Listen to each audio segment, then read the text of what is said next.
Você entende de numerologia? Eu não. Mas a MotoGP divulgou uma estatística curiosa que eu acho que vale a pena a gente trazer aqui para comentar. A Ducati chegou no fim de semana a 92 vitórias na MotoGP. Essa vitória do Pecco Bagnaia no GP da Catalunha. Só que ao longo da história tem algumas coincidências numéricas, digamos assim. A vitória de número 27 foi conquistada pelo Casey Stoner no GP da Austrália de 2009. Se você não lembra, durante a carreira o Casey Stoner usou o número 27. A vitória número 63 da Ducati foi conquistada pelo Pecco Bagnaia no GP da Itália de 2022. Qual é o número original de Pecco Bagnaia? Exatamente, 63. Quando ele não está usando, estampando o número 1 na carenagem, é o 63 que está lá. A vitória de número 72, ela foi conquistada pelo Marco Bezzecchi no Grande Prêmio da Argentina de 2022. Sim, o Marco Bezzecchi usa o 72. A vitória 89 veio em Portugal no início desse ano com o Jorge Martin, que usa o quê? Exatamente, o número 89. Daí eu te pergunto, isso significa que a vitória 93 vai vir do piloto número 93, que por acaso é Marc Marques? Não, não significa, mas que a coincidência é engraçada, isso é. E se você entende de numerologia, me explica aí qual é das coincidências, porque eu não entendo nada e não sei qual é o sentido disso daí. Mas, se a gente for olhar para o histórico de Marc Marques em Mugello, não é lá dos mais animadores, né? Ele tem 3 vitórias nessa pista, só uma delas na MotoGP, mas também foi ali que ele sofreu um acidente super assustador.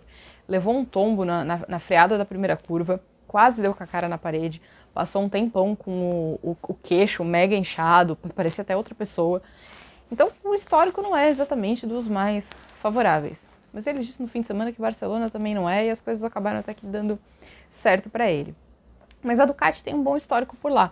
A Ducati já acumula 6 vitórias na pista italiana, inclusive no ano passado, quando eles conseguiram um 1, 2, 3, 4. Dominaram as 4 primeiras posições da corrida na Toscana. Significa? Não, não significa. Mas é uma chance a mais, uma coincidência a mais. Se a gente olhar para a temporada do Marc Marques, ele mesmo já disse que já concluiu a fase de adaptação à Ducati, já se entende melhor com a moto, já consegue entender o comportamento dela, mas o que fica claro pra gente é que ele ainda tem um problema na classificação. Nas últimas 2 corridas, por exemplo, ele não conseguiu avançar ao Q2, que é ali a fase final da classificação. Ele largou bastante atrás, mas ele fez 2 provas de recuperação, 2 etapas, aliás, de recuperação bem impressionantes. A MotoGP também divulgou isso ontem, esse número ontem, de que entre França e Catalunha, Marc Marques recuperou 45 posições. Por quê? Lá em Le Mans, ele se classificou em 13º, mas ele fechou tanto a sprint como o GP na segunda colocação, ou seja, recuperou 11 posições em cada uma das corridas, totalizando 22 posições recuperadas. Na Catalunha, ele largou ainda pior, ele largou em 14º, mas ele foi segundo na sprint, recuperando 12, e terceiro no GP, recuperando 11, o que totaliza 23. 23 mais 22, 45. 45 posições recuperadas em 2 etapas. Se você acompanha as redes sociais do Frank Carchedi, que é o chefe de equipe do Marc Marques, ele até brincou lá que não, a gente não está fazendo de propósito, a gente não está se classificando mal para ele poder fazer provas de recuperação, mas ele apontou que tem um fator de dificuldade. Como o Marc Marques é um novato no campo da Ducati, eles não têm informações anteriores, dos anos anteriores dele. Então toda pista é um recomeço, toda pista eles precisam de dados novos sobre a performance do Marc Marques para poder preparar a moto. Só que o que acontece? O treino da tarde de sexta-feira é o treino que acontece mais ou menos ali nas condições da corrida, no horário da corrida e tudo mais. Só que é este treino também que divide os pilotos entre Q1 e Q2. Então é um treino onde eles precisam buscar tempo.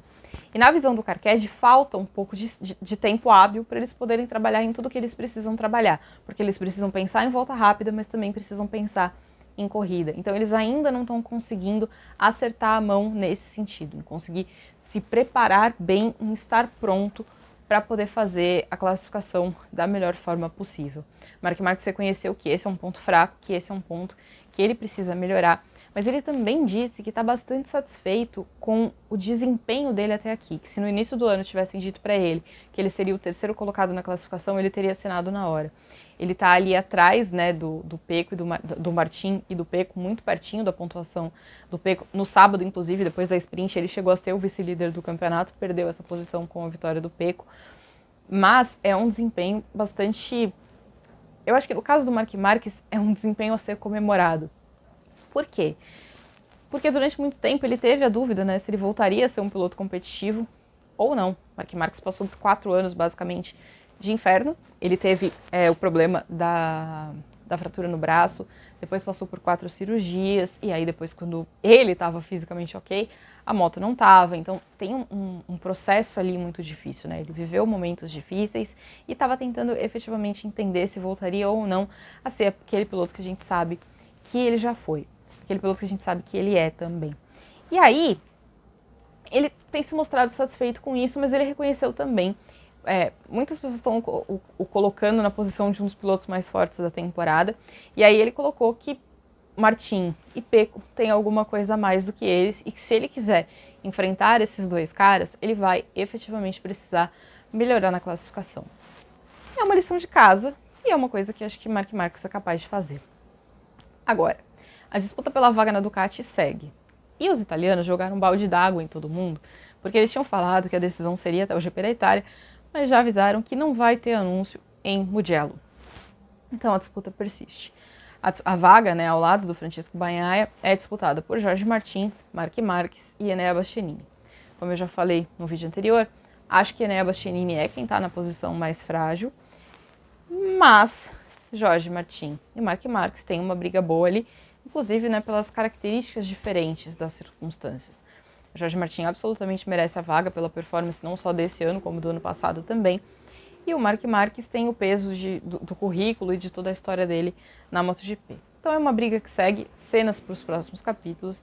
Mas o assunto de hoje é exatamente esse. Se você entende de numerologia, me explica aí se a gente pode mesmo esperar um bom desfecho para o Marc Marquez do GP da Itália. Marc Marquez está hoje 946 dias sem vencer, porque ele não vence desde o GP da Emília-Romanha de 2021, então já é bastante tempo ali de jejum.